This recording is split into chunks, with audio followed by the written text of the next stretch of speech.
Thank you, Dr. Ross, for the report. That brings us to number 10 on the agenda, approval of the minutes of the February 12th, 2024 board meeting. Do I have a motion? I'll move that we approve the minutes of the February 12th, 2024 board meeting. Do I have a second? Second. Ms. Barnhart? Any discussion? See none. All those in favor? That is 5-0. Brings us to number 11, public participation.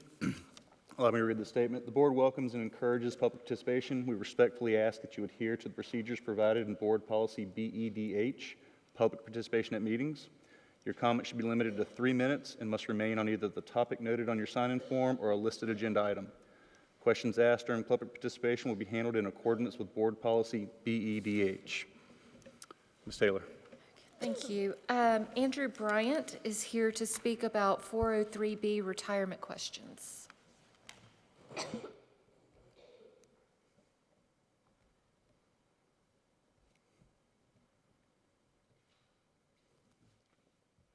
Good evening, everybody. Superintendent Ross, Vice Chair, and distinguished members of Lexington Rich 5 School Board. My meeting here, I'm coming here this evening as the purpose is more inquisitory than more of anything. I represent Value Teachers National Life Group, which, before taking this assignment to come here, I'm usually in the Augusta, Richmond area. But I took this assignment to work in the schools here in Lexington, Richmond, District 5. And I was told it's a District 5 approved vendor. Now, I've been with the school here. I was at the kickoffs.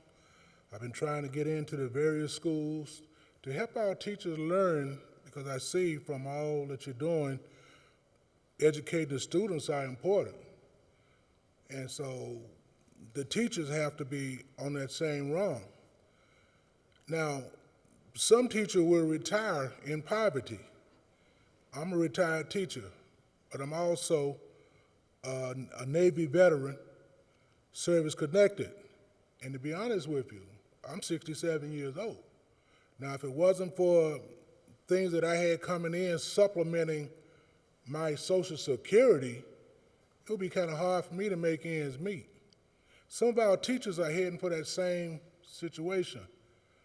Now, they may not have additional income to offset them, but when I'm trying to get in and talk to the teachers, call the principals, I'm being told I have to hear from Human Resource.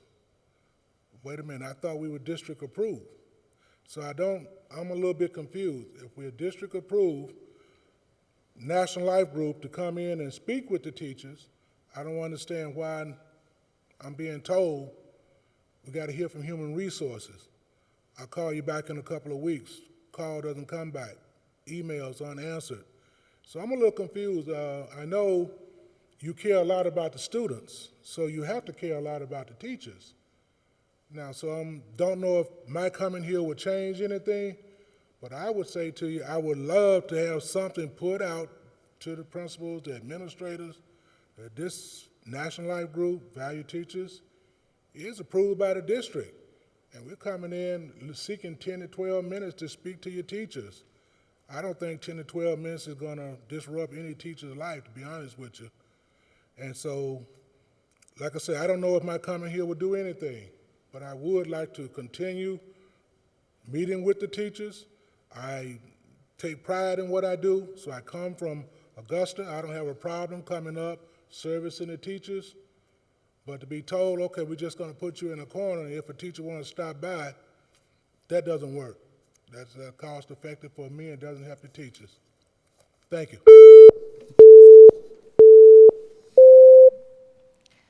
Tony Tam is here to speak about Spring Hill High School.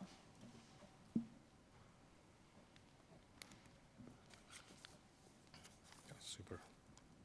Ready? All right. Hey, good evening. My name is Tony Tam. I am a parent in Lexington, Richland 5, obviously along with my wife, who can't be here with me tonight. But a little backstory. We moved to Columbia in 1999, and we originally lived in the Northeast, is where we settled. But we ended up moving to Lexington, Richland 5 in 2002 because we were thinking about starting a family, which we do have a family now, 2 kids, both in Lexington, Richland 5. I have a daughter that's at Carolina now, kindergarten through Spring Hill, and my son is currently a freshman at Spring Hill. So they're both thriving. You know, I would be too if I didn't have to work and had everything right. So, but that's them.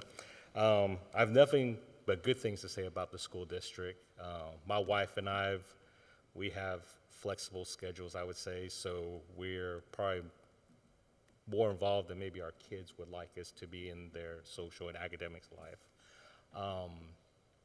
We've had a great experience with administration, teachers, guidance counselors, all that stuff, but specifically Spring Hill High School is really what I want to talk about. I know that there's been some talk about maybe, you know, changing how they, you know, what Spring Hill is, and I know, Mr. Scully, you voice, you know, hopefully it doesn't change. I just want to be another parent that says, hopefully it doesn't change. Even if it does change, I know that my kids will be through that. I just want to make sure that kids that come after, parents, can have the same experience that we did too.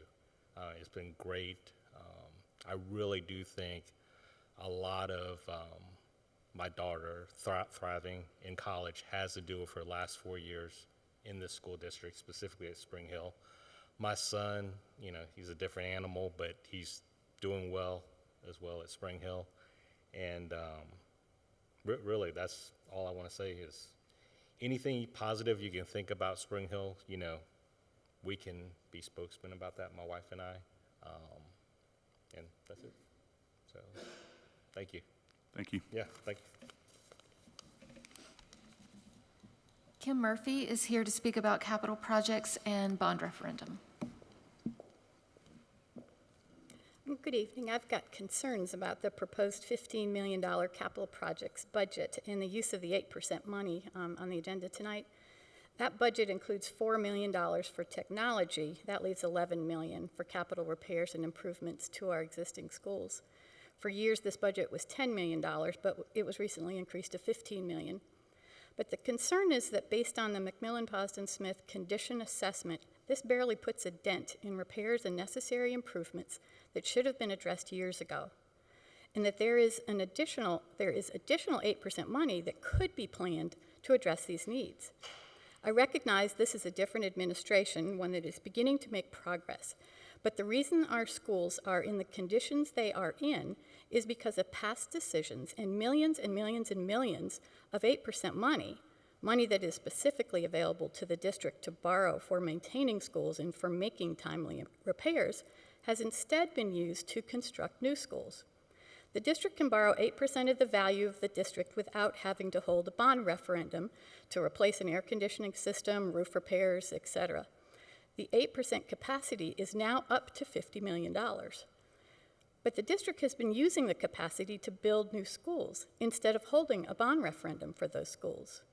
Maintenance money, millions and millions, has been used to instead build new schools like Ballantyne Elementary, Oak Point, and most recently Piney Woods, instead of taking care of our existing schools.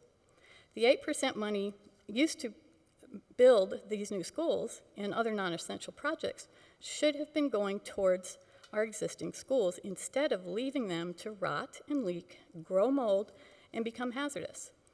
Look at all the ADA deficiencies listed in McMillan-Posden-Smith's report that have been unaddressed for years. This is unacceptable. Not only was the 8% money taken to build new schools, those new schools then become an additional maintenance and operational and financial burden.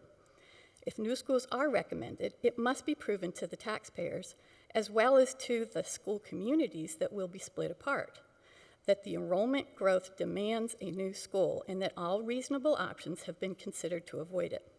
Then allow the voters to decide through a bond referendum if the district has done its due diligence to justify the cost of purchasing land, the costly construction of the school, additional operating and staffing costs, never-ending maintenance costs, and dividing up the school's community.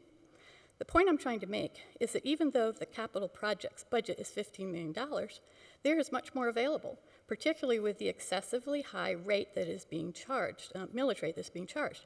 Case in point, while our older schools are going to pot, Piney Woods was built for almost $30 million. Please stop building new schools with 8% money. Stop the practice of neglecting our existing schools so you can build new ones. Thank you very much.